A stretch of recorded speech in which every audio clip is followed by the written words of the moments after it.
What is the status of negotiations, and have we heard a response from China regards this visit? Well, Paul, we are getting more positive rhetoric when it comes to the trade deal from Peter Navarro. And given that he is a China hawk, what the signals is that Trump, at the very least, isn't getting more pressure to negotiate more favorable terms for the United States side.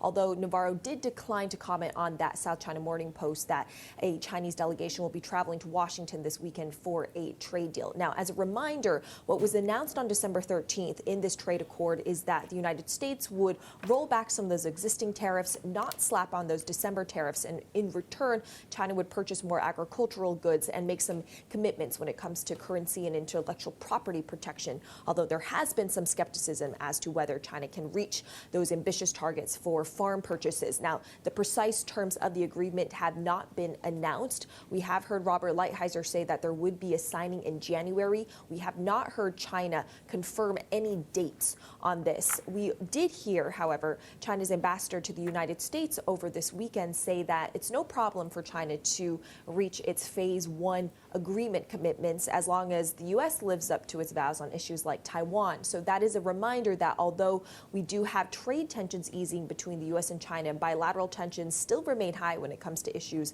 around Taiwan, Hong Kong, and Xinjiang. How much of all of this could feature in President Xi Jinping's New Year address? Of course, we are expecting that, not to mention China's economic numbers with PMI data.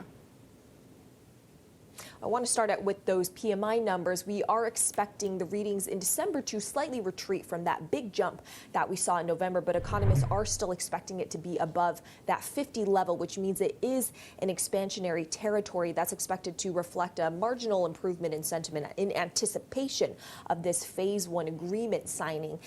Another key point to watch, however, is that private sector investment, which has been very weak because of this weak sentiment, and that's expected to be pretty difficult to turn around. Now, as for Xi Jinping's speech, which we're expecting tonight, this is his annual New Year's Eve address. We are expecting him to address some similar themes that we saw last year and that we saw at the 70th anniversary. Last year, we did hear Xi Jinping say that there are changes as unforeseen in 100 years and that China needs self-reliance. He also stressed China's capacity to weather the storm and cited a series of industrial and technological achievements that China had reached.